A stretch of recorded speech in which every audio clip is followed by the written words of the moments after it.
नमस्कार मित्रों, आप सभी को ELM इंग्लिश पॉइंट स्टडी में हार्दिक अभिनंदन है, हार्दिक स्वागत है। फ्रेंड्स, बहुत सारे विद्यार्थियों की डिमांड थी कि सर हिंदी का टॉपिक डालो, तो हमने हिंदी का टॉपिक आज समास डाल रहे हैं। और समास में हमारे पास कर्मधारय समास, द्वंद्व समास, द्विगु समास। देखिए, कर्मधारय समास क्या होता है। कर्मधारय, धारय क्या है? आपकी नाउन है, संज्ञा है, और ये आपका विशेषण है, यानी विशेषण विशेष्य हो जिसमें, अर्थात उपमान उपमेय हो जिसमें। देखो, जैसे आपके पास आता है महापुरुष, महान है जो पुरुष। श्वेत पत्र, श्वेत है जो पत्र। महात्मा, महान है जो आत्मा। मुख चंद्र, चंद्रमा रूपी मुख। चरण कमल, कमल के समान चरण। विद्या धन, विद्या रूपी धन। भव सागर, भव रूपी सागर। अब आपके माइंड में आएगा, सर हम इसको पेपर में आए तो कैसे पहचाने? देखो मित्रों, सिंपल सा तरीका है। देखो, महापुरुष, पुरुष क्या है? संज्ञा है, विशेष्य है, और इस संज्ञा की विशेषता महान। संज्ञा कैसी है? महान। संज्ञा के पहले विशेषण आता है श्वेत पत्र। पत्र के बारे में कैसा कैसा पत्र है? श्वेत है जो पत्र, यानी ये संज्ञा की आपके ये विशेषण। पहला शब्द आपके पास विशेषण। महात्मा, महान है जो आत्मा, यानी आत्मा है ये आपकी संज्ञा, और ये आपका विशेषण। मुख चंद्र, चंद्र, चंद्र के समान मुख, यानी चंद्रमा रूपी मुख, चंद्रमा रूपी मुख। इसमें उपमान का उपमेय से तुलना की जाती है। जहां उपमान का उपमेय से तुलना की जाती है वह उस, जैसे चंद्रमुख, चंद्रमा के समान मुख। जैसे आपके उपमा या रूपक अलंकार आते हैं तो वहां भी आपका क्या होता है? कर्मधारय समास होता है, यानी क्या की जाती है? असमान ऑब्जेक्ट्स में, असमान चीजों में क्या की जाती है? तुलना की जाती है। जैसे मुख की चंद्रमा से तुलना कर दी। चरण कमल, चरण के समान, कमल के समान चरण। चरण कमल, यानी चरण को क्या माना? कमल के समान मान लिया। चरण संज्ञा है और इसकी विशेषता क्या दे दी? क्या मान लिया? कमल, कमल के समान चरण। विद्या धन, अर्थात विद्या रूपी धन। रूपक अलंकार का यूज भी कर रहे हैं इसमें। भव सागर, अर्थात भव रूपी सागर। तो इसमें क्या होता है? कर्मधारय समास। कर्मधारय समास में क्या होता है? विशेषण विशेष्य, अर्थात उपमान उपमेय होता है, वहां पर कर्मधारय होता है, अर्थात धार्य। धार्य यानी ये आपकी एक तो आपके पास संज्ञा आती है और एक उसकी विशेषता बताई जाती है, यानी विशेषण का प्रयोग होता है उस संज्ञा के लिए। अब दूसरा देखते हैं द्वंद्व समास। द और द।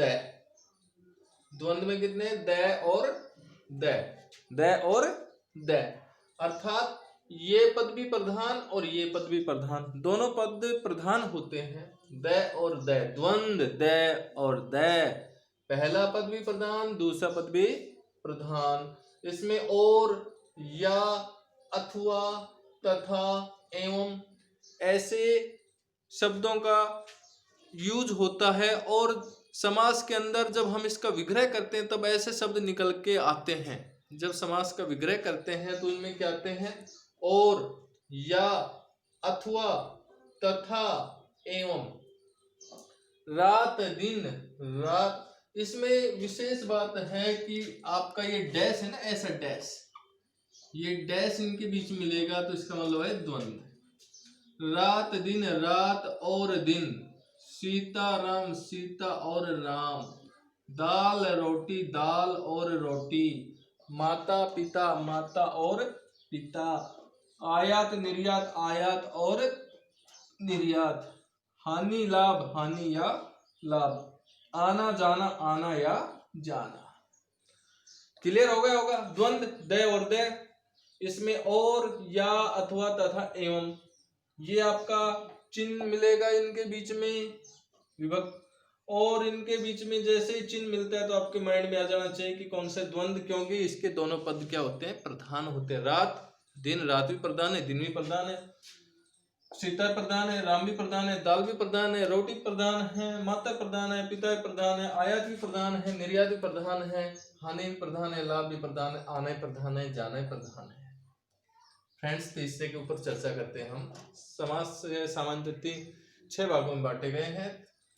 द्विगु, द्वि मानी दो, द्वि यानी दो, द्वि यानी दो, यानी दो क्या है, संख्या।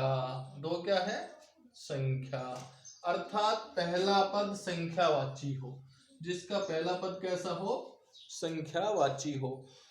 द्विगु, द्वि यानी दो, यानी पहला पद कैसा हो, संख्या। द्वि दो, दो यानी संख्या, पहला पद कैसा हो, संख्यावाची हो। और इसमें समूह, किसका, समूह का बोध होता हो। नवरत्न, 9 रत्नों का समूह। सप्ताह, 7 दिनों का समूह। त्रिलोक, 3 लोकों का समूह। सप्तऋषि, 7 ऋषियों का समूह। शताब्दी, 100 वर्षों का समूह। त्रिभुज, 3 भुजाओं का समूह। सब सही। अब इसमें आपके पास अपवाद आते हैं, और अपवाद क्या आते हैं कि पहला पद संख्यावाची हो, हमने ये बात की। और अपवाद में हमारे पास ये आपकी एनसीईआरटी की बुक है, उसके अकॉर्डिंग मैं एग्जांपल बता रहा हूं आपको, जिसमें आपके पहला पद संख्यावाची नहीं होकर दूसरा पद संख्यावाची हो, तो वहां पर भी आपका क्या हो रहा है, द्विगु हो रहा है। इन एग्जांपल्स को देखिए। पक्ष द्वय, 2 पक्षों का समूह। लेखक द्वय, 2 लेखकों का समूह। संकलन त्रय, 3 संकलनों का समूह। तो कितने समास की चर्चा हो गई हमारे पास, 3। कर्मधारय, द्वंद्व, द्विगु। अब हमारे पास देखो कर्मधारय में क्या होता है, विशेषण विशेष, उपमान का उपमेय, उपमान और उपमेय होता है, और इसमें एक संज्ञा एक विशेषण होता है। द्वंद्व द और द होता है, अर्थात इसमें और का और या अथवा तथा एवं आते हैं, ये ऐसा चिन्ह इनके बीच में आता है। राम, दोनों पद प्रधान होते हैं। राम, सीता राम आ गए, रात दिन आ गए। जैसे द्विगु, द्वि यानी पहला पद, द्वि मानी दो, दो यानी पहला पद क्या होता है, संख्यावाची होता है। बोध करना पहला पद। अव्युभाव, तत्पुरुष, बहुव्रीहि समास, 3 हमने कर लिए थे, तीनों आपके बच गए। तो इसमें अव्यभाव यानी पहला पद अव्यय होता है। अव्यय जिसका वचन, लिंग यानी किसी काल का कोई प्रभाव नहीं पड़ता है, वह अव्यभाव होता है। अव्यय जो खर्च नहीं होता है, अव्यय होता है। यथाशक्ति, शक्ति अनुसार। यथा समय, समय के अनुसार। प्रति क्षण, प्रति यानी हर, हर क्षण। यथा संभव, जैसा संभव हो। आजीवन, जीवन भर। भर पेट, पेट भरकर। आजन्म, जन्म से लेकर। आमरण, मरण तक। प्रतिदिन अर्थात हर दिन। बेखबर, बिना खबर के। अव्ययभाव समास, पहला पद अव्यय होता है। इसमें आपके यथाशक्ति, शक्ति अनुसार। यथा समय, समय के अनुसार। प्रतिक्षण, हर क्षण। यथा संभव, जैसा संभव हो। आजीवन, जीवन भर। भर पेट, पेट भरकर। आजन्म, जन्म से लेकर। आमरण, मरण तक।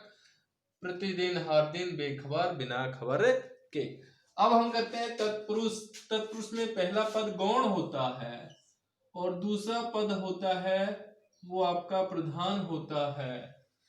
इसमें को, से, के लिए, से अलग, का, के की, इन पद चिन्हों का क्या होता है, लोप होता है। तत्पुरुष यानी तत्पुरुष। अब इसके नाम से पकड़ लो आप, पुरुष कौन सा है, दूसरा, यानी ये दूसरा पद प्रधान। पुरुष प्रधान होता है ना, हमारा समाज कैसा है, पुरुष प्रधान है। इसका मतलब तत्पुरुष तत्पुरुष, पुरुष दूसरे पे आता है, दूसरे पद पे है, तो इसका मतलब दूसरा पद प्रधान और पहला पद क्या है? जब दूसरा प्रधान होगा तो पहला क्या है? गौण है। इसमें कौन से विभक्तियों का लोप होता है? को, से, के लिए, से अलग, का, के, की, इनका लोप होता है। ग्रामगत, ग्राम को गया हुआ। पद प्राप्त, पद को प्राप्त। सर्व प्रिय, सर्व को प्रिय अर्थात सभी को प्रिय। भावपूर्ण, देखो ग्राम को गया हुआ, पद प्राप्त, पद को प्राप्त, सर्वप्रिय सभी को प्रिय, भावपूर्ण भाव से पूर्ण। बाणाहत, बाण से आहत। हस्तलिखित, हस्त से लिखित। बाढ़ पीड़ित, बाढ़ से पीड़ित। गुरु दक्षिणा, गुरु के लिए दक्षिणा, गुरु के लिए दक्षिणा। देश निकाला, देश से निकाला, देश से अलग कर दिया। गंगा जल, गंगा का जल। अब फ्रेंड्स हम बात करते हैं बहुब्रीहि समास। बहुब्रीहि में क्या होता है? न प्रथम पद प्रधान होता है, न द्वितीय पद प्रधान होता है, न प्रथम न दूसरा, तो अन्य पद प्रधान होता है। जिसमें अन्य पद प्रधान होता है, जैसे घन श्याम, घन यानी बादल और श्याम यानी काले, काले बादल।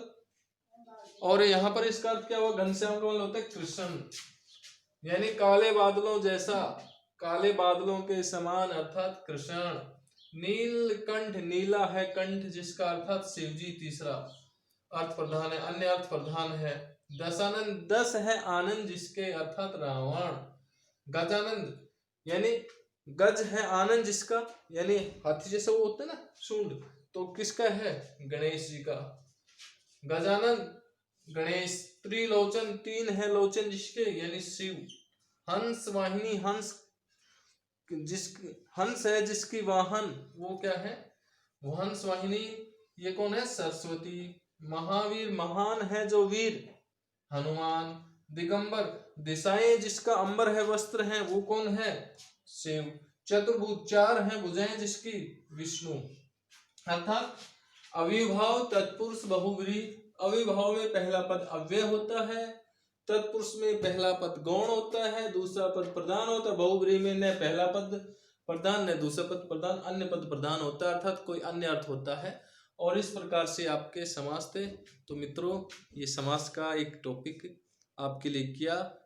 आप इसको इसी तरीके से अपनी कॉपी में नोट कर लें, और एक दो बार अगर समझ में नहीं आया तो एक बार दो बार दोबारा से वीडियो को चला कर देखें। कोई आपके सुझाव आमंत्रित हैं तो आप अपने सुझाव दें। जल्द मिलेंगे किसी अच्छे से अच्छे नए टॉपिक के साथ। तब तक के लिए मुझे दें इजाज़त। नमस्कार।